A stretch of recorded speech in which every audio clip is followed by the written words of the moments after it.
You look great. Thank you so much for being here. Well, you know, I don't have a life. It really boils down to that. And I'm like 6 blocks away. Yeah. So this was great. Oh, perfect. Yeah. You were telling me backstage you got to visit your mom. I did. My mom is 103. Look at this.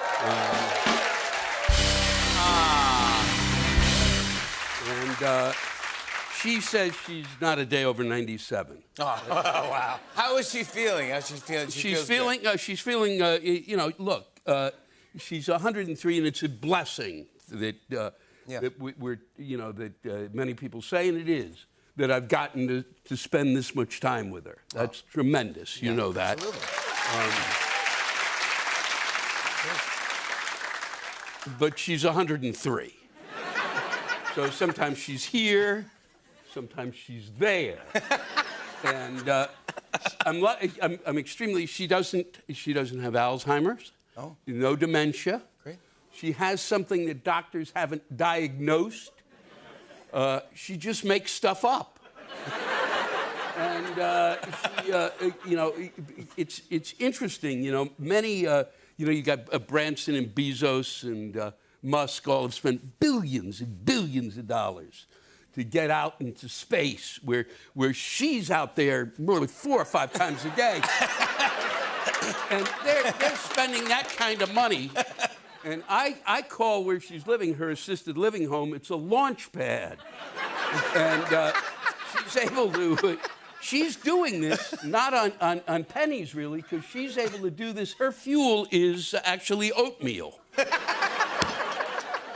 They can save a lot of money. Yeah, exactly. Ridiculous. You know, speaking of family, I saw you on the episode of Finding Your Roots. Yes. That show. Yeah. Did you enjoy it? Did you love it? Well, it was extraordinary. I mean, it's remarkable to be to see your. There were questions I had that nobody in the family seemed to have an answer to or wouldn't talk about with me, and so it was really. And you see the pictures, and then you see. You know that they, you know, they came to Ellis Island. You see their boat passages. I mean, it's extraordinary. It's overwhelming. And you found out that you're related to Marc Maron. Yeah, I found out I'm related to Marc Maron. Tough relationship. One angry Jewish comic related to another angry Jewish comic. I was shocked when he said it to me. Most guys express shock. I looked at him like, what? This isn't news, schmuck. Meanwhile, Roy Wood Jr., who is very funny, and a colleague on The Daily Show, his relation was with John Lewis. Oh, are you kidding me? I get Maron, he gets a civil rights icon. I know, but it's Maron, yeah. I mean, I like Maron. Give me a break. I want to talk to you about your stand-up. The Off the Rails stand-up tour right now. Tickets are available at lewisblack.com. But this is, you're one of my favorite stand-ups. And then you went through 500 days of not doing anything. You were in lockdown. Yeah, I was in lockdown. And here's one thing you learn in lockdown is that solitary confinement is a punishment. Because your brain can only go through so many things, and once it's finished going through those things a lot, it comes after you. That's true. You know, and some people would do Zoom comedy and stuff. And you didn't do that? No. That's like a psychiatric test. You're looking at a wall of people. It looks like you're watching Hollywood Squares. I don't need that. And then you have no relationship with them. I've got to be in front of people so I can yell at them. That's exactly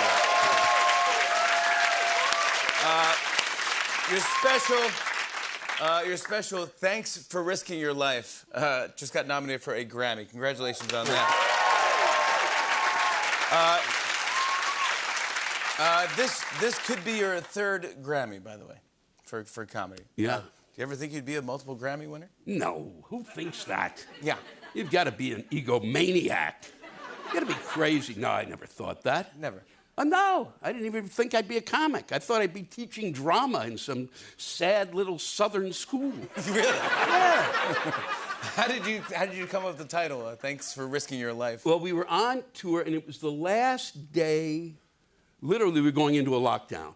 I knew we were going to a lockdown because my friend Kathleen Madigan, another love really Kathleen great Madigan. comic, She's a and great.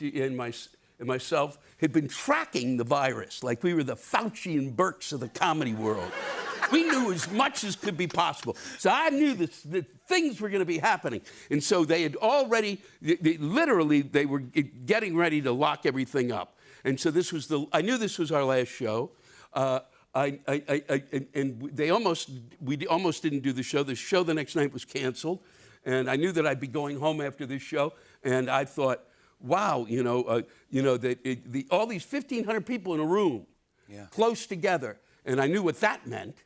And I said, whew. I said, what? That thing you say as a comic, I really killed him? Yeah. Well, what if I did? yeah, oh my God. So I was kind of freaked. Yeah. And we'd gotten some extra cameras and stuff so we could to record what would, because it was really, I don't think many people were recording. It was the last performance by a comic that was recorded on that night before the shutdown. So I thought, historically, not that it would win a Grammy, just historically, people would look at it and go, oh, look at back there, here's a historical document. Yeah. Not a Grammy nomination. Yeah. You don't think that way. So we did it, and it was, and I walked out on stage, and I looked at these people, and all I could think was, and I had no opening line. As you could tell, a lot of the stuff that I'm saying to you, it sounds like I just thought of it. So I walked out and I went, thanks for risking your life. And they went nuts. It's perfect. And it was true, actually. I want to show everyone a clip. Here's Lewis Black, and thanks for risking your life. Take a look at this. I'm avoiding getting started because it's hard to be funny now. And you know why, because it's hard to be funny when everything's, going so great.